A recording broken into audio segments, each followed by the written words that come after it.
For the week of December 19th, Merry Christmas, everyone. This is MoJoWeekly. I'm John. Fuck you, John. Your life is so pathetic. I get a charity tax break, but just by hanging around you. Fuck you, Shorzy. And here's your news. It has been nothing but Letterkenny all day on the chat room.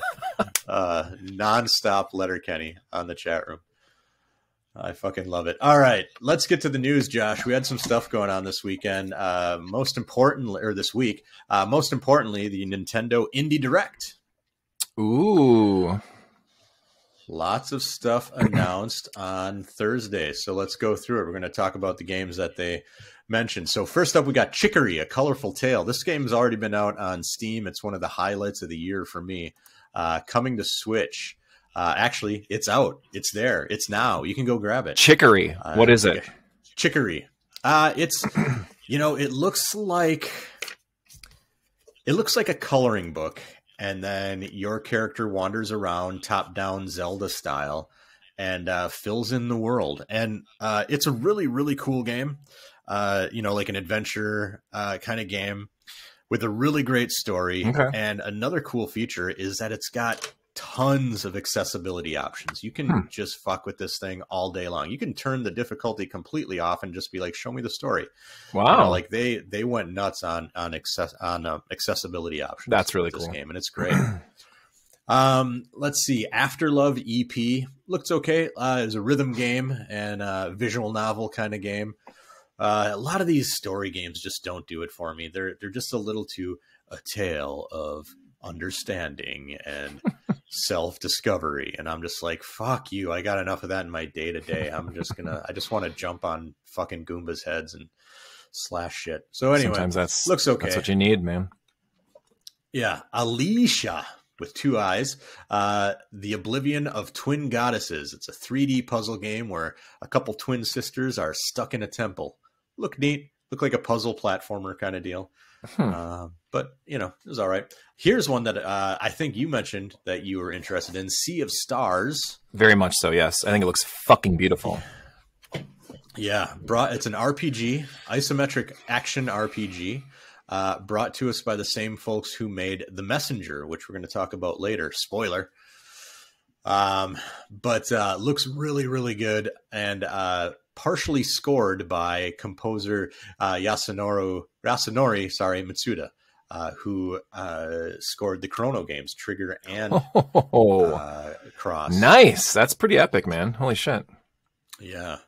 It takes place apparently in the same world as The Messenger, but you don't need to play The Messenger. Oh, I yeah. guess.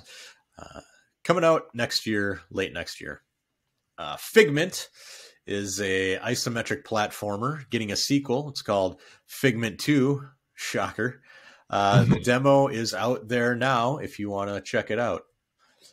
This one looks cool. Locomotive. It is a point-and-click murder mystery set on a train in the 1930s. Looks like this game was meant for me. I love murder mystery comedy games. Hell yeah, dude. Love that stuff. That sounds amazing. Sometimes adventure games get a little obtuse for me, though, where it's like, find this random item under the thing, and the only way you can get through it is with a guide. I hope it's not one of those. We should do a adventure / point and click special where we talk about our favorite adventure games. Right on. I'd be down. Let's do it now. Just trash the rest of this episode. Let's just talk about point and click stuff. It's over. It's over. Let's play Oink Games. So it's a bundle of tabletop games, such as Deep Sea Adventure, which I own. Fun little game. Nice. And A Fake Artist Goes to New York. I think it's a total of like 5 or 6 tabletop games. And I've been getting into like playing tabletop games on my game console. I kind of prefer it because, the system takes care of the rules. You don't have to bag up the pieces when you're done. It's just like jump in. Every now and then they give you a little assist. I'm just down with that. It makes my life easier. I get that. This one, I'm sorry, man. This one looked depressing as hell. Endling, Extinction is Forever. So this is a game where you're a mother fox and taking on environmental hazards caused by humans and trying to keep your 3 baby foxes alive. Woof, this looked like a depressing game. Yikes.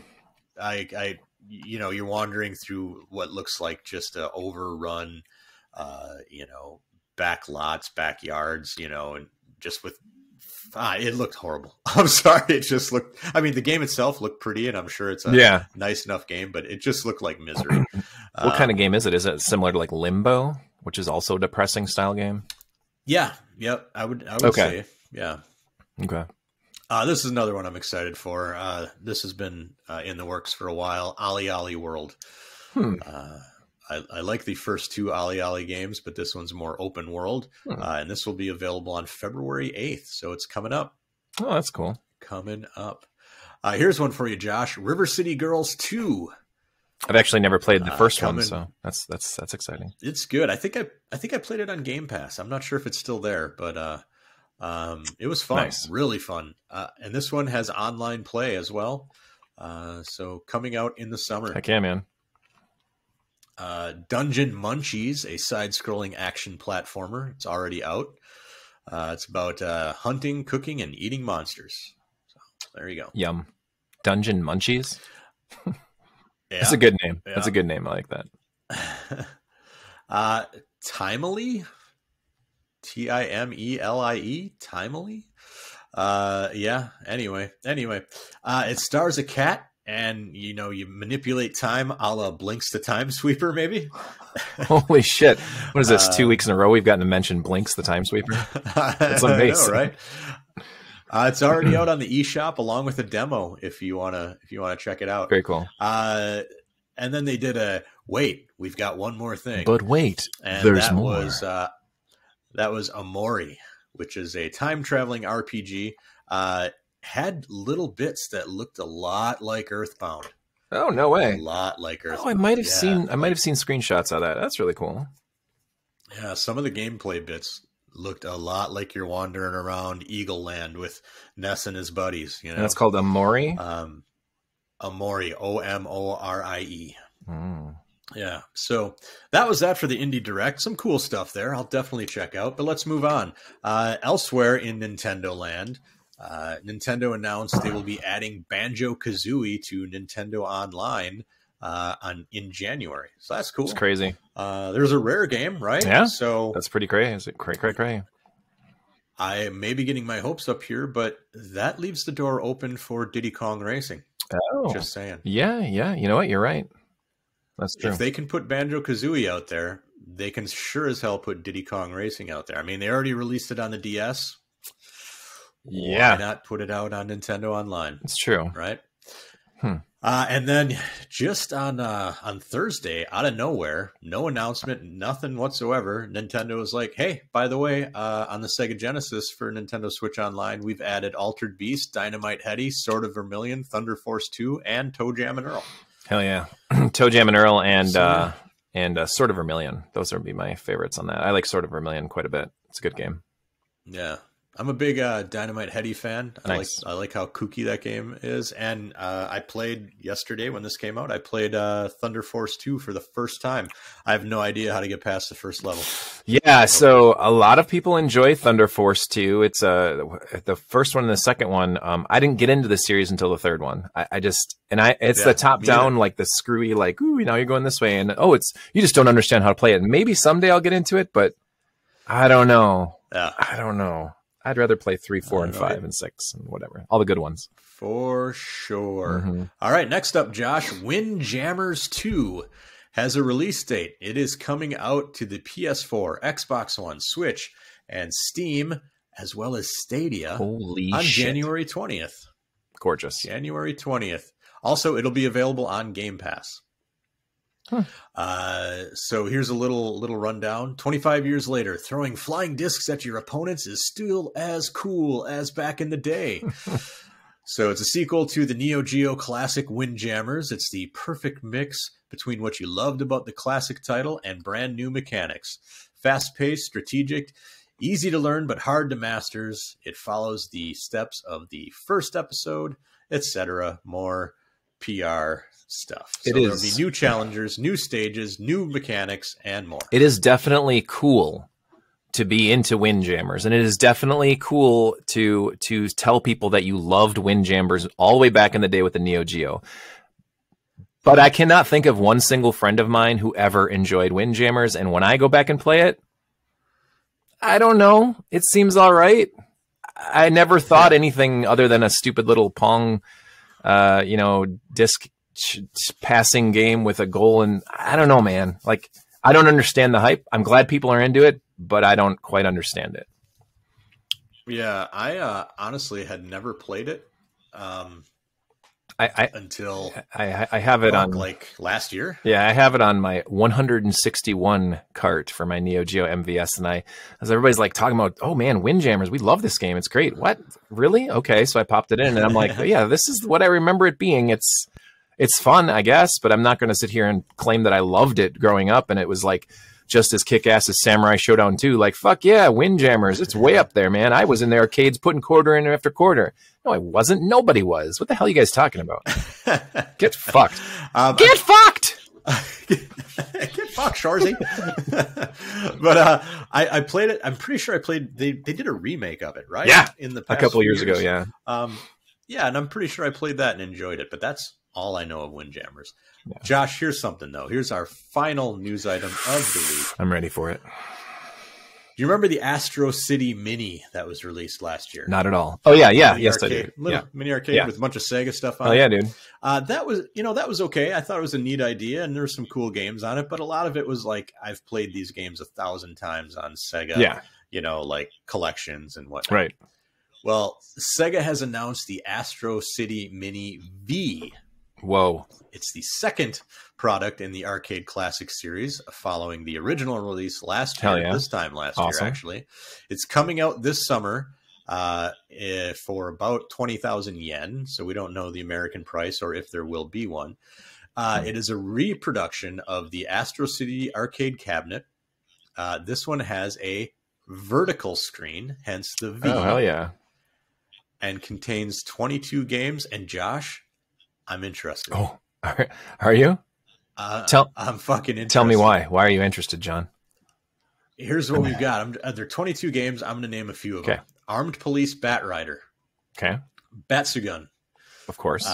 Cosmo Police Galavan, which I had never heard of, but I watched some footage of it today, and I'm like, that sounds fun. I think I have a Cosmo Police Galavan t-shirt. I shit you not. And I don't even know what it's about. Of course you do. I do. I got it from our good friend Sarumaro. He was giving away t-shirts at MGC a few years ago, and I'm like, that one looks cool. It was anime looking and whatever. It had a character in a spaceship or something like that.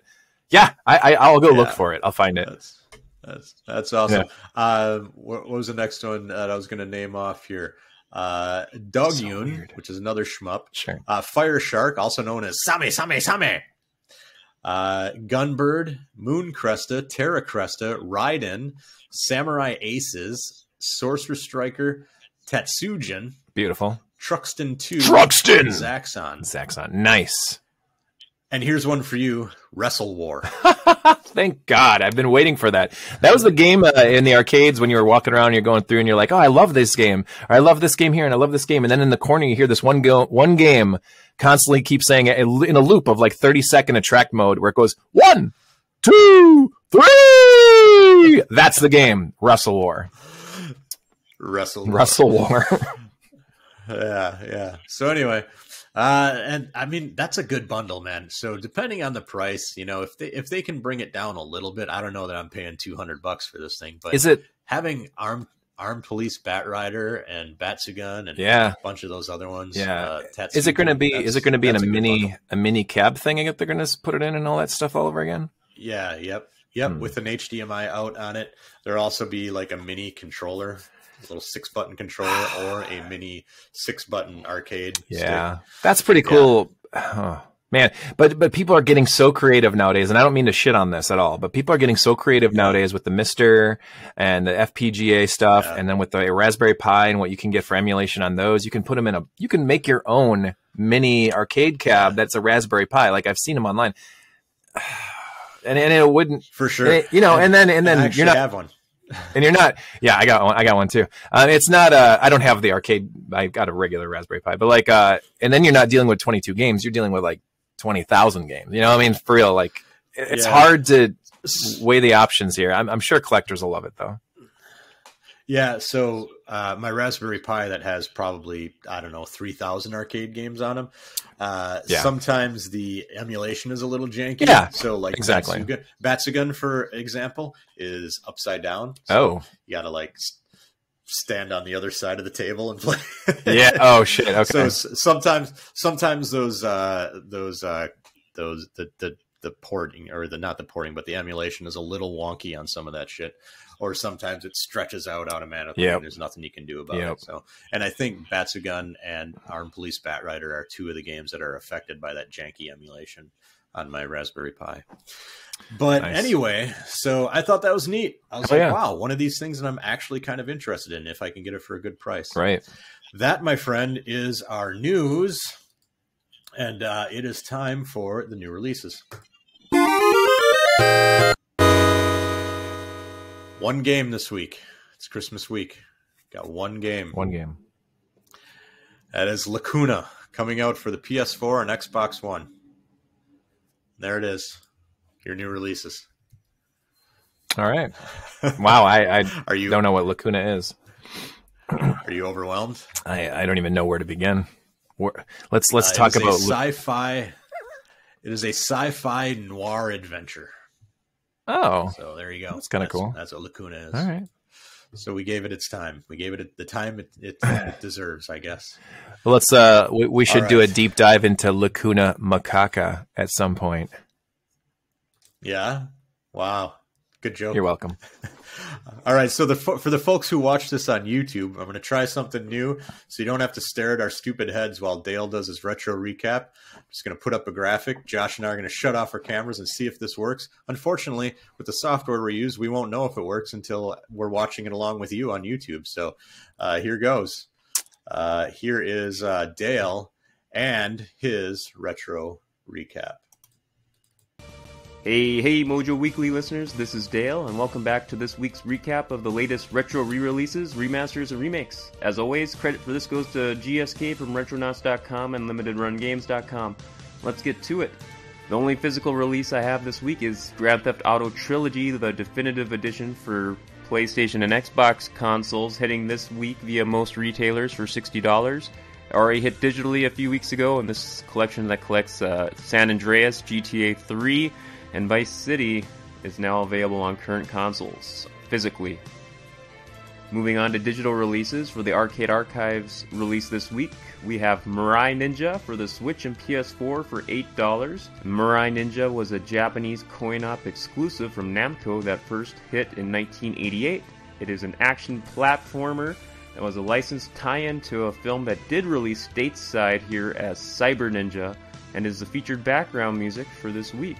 Moving on, next up we have Clockwork Aquario for the Switch and PS4 for $20, and we touched on this a couple weeks ago when it first hit Europe, and this formerly cancelled action platformer of the mid-90s from the creators of Monster Boy is now available in North America for the first time. Next up, for shmup fans, we have Death Smiles 1 and 2, and this collects both hit Xbox 360 titles that originated as Japanese arcade shooters from hit developers of the genre Cave, and it also adds in the Mega Black Label revision. This collection includes bonus training modes and online leaderboards, as well as new playable characters as paid DLC. Next up, we have Moon for the PS4 and PS5, and PC via Steam for $20. Now, we touched on this here in the Retro Recap last year, because that was when it first hit Switch and was being labeled as the anti-RPG that served as the official inspiration for Undertale, as quoted by the Undertale creator. Now, the port of this quirky 1997 PS1 adventure game is now available on PS4 and Steam. Next up, from the Neo Geo Arcade Archives on mobile platforms, is the Run and Gunner Shock Trooper for iOS and Android for $4. And wrapping things up, we have another iOS and Android release on mobile, and that is Garage Bad Dream Adventure. and GSK seemed especially ecstatic for this formerly Japanese-only point-and-click adventure game, and that was because it is a crowd-funded localization/remaster hybrid, and this project adds an improved UI, a retuned difficulty, a map, and a whole lot more. Alright, that wraps it up for this week. Please make sure to check out the MoJoMenace.com forums for more information on these releases. Back to you, John and Jash.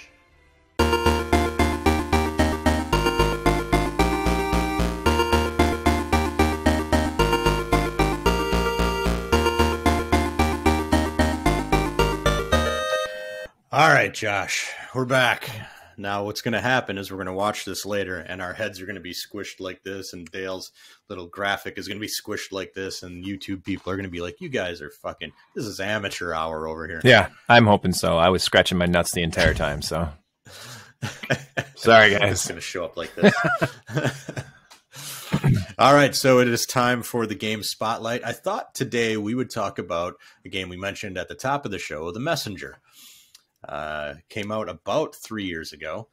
I played it on the Switch. Where'd you play it? Switch, same thing on the Switch. As well. Really stoked. There was a time. I mean, I'm still kind of in the same phase that I was then, but that whole like idea of indie games that felt like retro games, Celeste, Shovel Knight, a few games like that had that like, oh man, it could have been a missing Super Nintendo game that we just uncovered. So here, plop it in your game system, play it.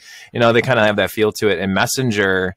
Dude, it was like if Tecmo gave a shit about Ninja Gaiden anymore, that's what you would get with Messenger. Yeah. And I remember, so I started it back then, never finished it.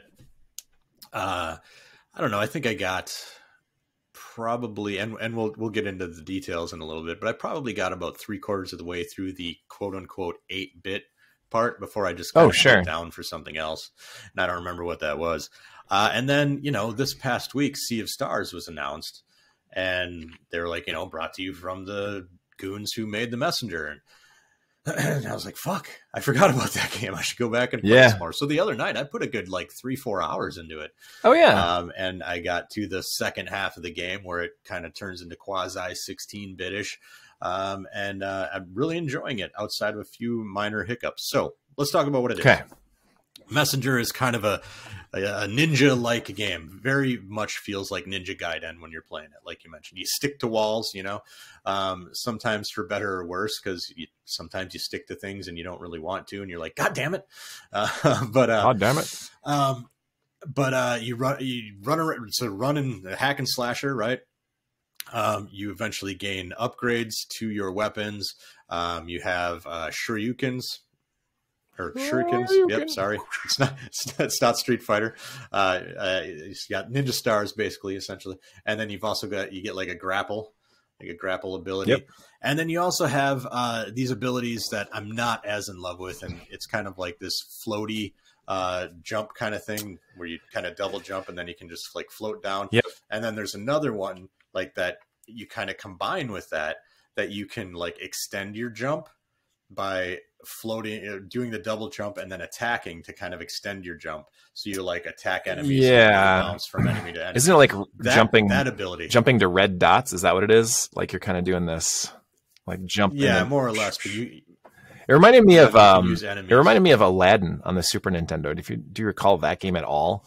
I mean, I played it. It's been 30 friggin' years since I played it. It was an adorably easy version of Aladdin if you wanted to play through an easier version of it, but it had some weird ideas in it where there were like these sticks coming out of the ground and you had to like double jump off the sticks to get to certain areas, and it was like you used your hands to kind of, I don't know, almost like leapfrog over things. It reminded me a little bit of that in The Messenger, but and it's weird because my issues with The Messenger is probably the same thing that you had. I was totally cool with a graphically beautiful looking 16-bit, inspired game where it's just hack and slash. You get through it, have very unique, interesting ideas for level design and stuff like that, which the game has. But they added just a little bit too much of a tweak to that idea of where you continue the jump thing by attacking and then jumping off again, where it makes me not be able to just shut my brain off and enjoy the game. Then I'm like the old man with the big hands who's like, I can't do this. Like, and it's like, exactly. I don't want to play Call of Duty. I want to play Ninja Gaiden. I don't know. Yeah. It's very cool. The game is very cool, but I think it was just a little bit too much that they got a little too antsy with the special. They got a little too fancy. I agree, man. And I echo everything you said. Like, I play it, and when I was playing it the other night, I got to the last boss in the 8-bit area, and I was like, it took me an hour to get past him, because you have to combine all these different things that you learned, including this wacky freaking jump attack thing, bounce attack thing. Yep. And I was like, holy Christ, they went one thing too far for my old man brain. Yep. And so anyway, so the game has like 2 main sections, and I don't think we're really spoiling it by talking about the 8-bit versus the 16-bit. Sure. It's been out for 3 years. Sorry. Yeah, it's been out for 3 years, and it was part of like the original trailers. Like, in the game, you get to a certain point where you quote unquote time travel. And what that does is it sends you forward in time to makes the game look a lot better. Right. It looks like a 16-bit game instead of an 8-bit game. Right. And in both parts of the game, it's absolutely beautiful. Like the pixel work is great, and the music is great, and all that stuff. So I like both areas pretty much equally at this point. I'm not finished with the game. I'm pretty early into the 16-bit area. I also want to talk about the writing, though. I think the writing is pretty damn spectacular in this game. You have this, you go to this shop. There's like this shopkeeper that you visit all the time. And you've got like this banter between your character and the shopkeeper. And they put so much additional dialogue. Yeah. It's fucking nuts. Yeah. For example, in the shopkeeper's area, there's like a closet. And anytime you go over and you try to open the closet, he's like, hey, don't go in there. None of your business. Hands off. Right. And you can keep doing it, and it'll do this loop of like, I don't know, 8 to 10, dialogue trees. Right? Sure. But out of nowhere, in this one random shop, when you go in and you do it again, it all of a sudden branches off, and it goes on and on and on. And I'm talking like 50 different exchanges between you and the shopkeeper. And he's like, so you thought I was going to end by now, didn't you? And then he's like, okay, I'll just loop back to the beginning of our dialogue. and he does that, and you do it 3 more times. And he's like, what are you doing? Like, I thought the loop would distract, or would convince you that I'm done with this crap. And then it keeps going. And then he's like, fine, if you keep doing this, I'm going to tell you a story, and it's going to be unskippable, and you're going to have to sit through the whole damn story. So you keep doing it. And sure enough, he tells you like a 5-minute long story that you can't skip through. It's so good. So anyway, that's hilarious. Yeah, and then outside of that, like, you can just go to the shopkeeper and literally just ask him to tell you a story, and usually he does, and he'll like tell you a little fable or something, and they're always like pretty entertaining. So they put a lot of effort into it. Not a like an A+ game. No, really, really worth it. Yeah, and especially like, I think now you can get it for $10 or less. Mm-hmm. I think it's totally worth it. There was that ninja game, what was it, Cyber Shadow or something, that came out last year. Yep. That was a good one too. I would say this one's kind of, I would put them about equal. They're different games. Cyber Shadow is more kind of straightforward. Yeah. But it's interesting. But I'd say they're pretty equal. It's interesting that you got back into it, because I believe when we reviewed Cyber Shadow on this show, or we didn't review it, but we talked about it, I think, in depth. You had said something like, I certainly hope it's better than the Messenger. And then you kind of gave some of your reasons why you dislike the Messenger. And it's like, well, I don't mind Messenger. And now you gave it a second chance. So it's true. I mean, even us and our old man brains, we can go back and play a game that we initially didn't care for, and now have a different opinion of it because we gave it that real opportunity to impress us. So that's, Fuck yeah, man. Totally. I don't know that I'll finish it, because like, boy, it's an endurance test, for me. Like, I was playing it handheld on the Switch, and by the end of the time I was playing it, my old freaking arthritic fingers were just so goddamn sore. They're just stumps. But I do enjoy it. I think it's a good game. I'm definitely more impressed with it than I was a couple of years ago. Nice, dude. So, very cool. That is the Messenger, my friend, which means it is time for me to use this transition moment to think of a last question.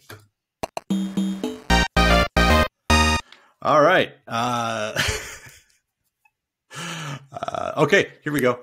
Best game homage. So best homage game, like a game that is obviously a callback to games of the past. Oh shit! A game best that one you've played like... that is a clear like spiritual successor. You know, a spiritual successor to an old game that you have played. Wow, that is a really good question because I think there's a lot out there.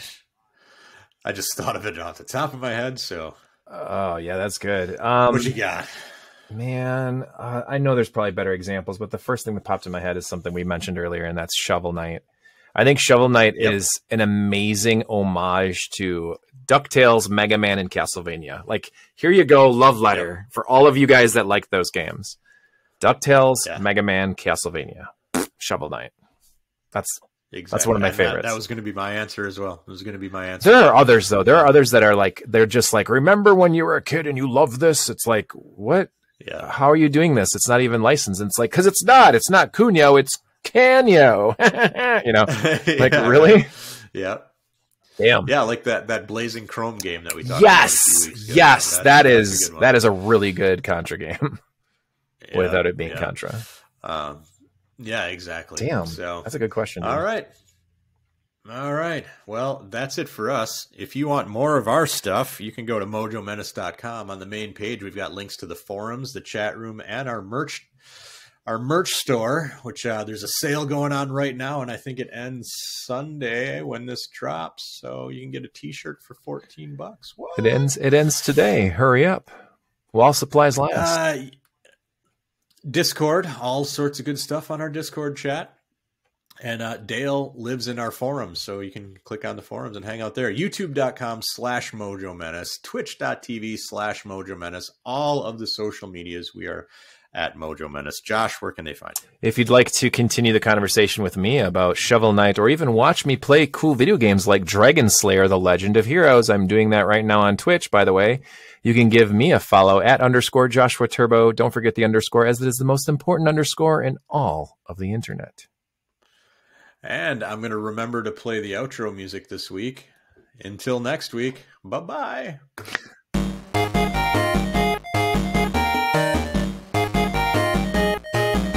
Eat the tacos, come eat the tacos. Eat the tacos, come eat them up.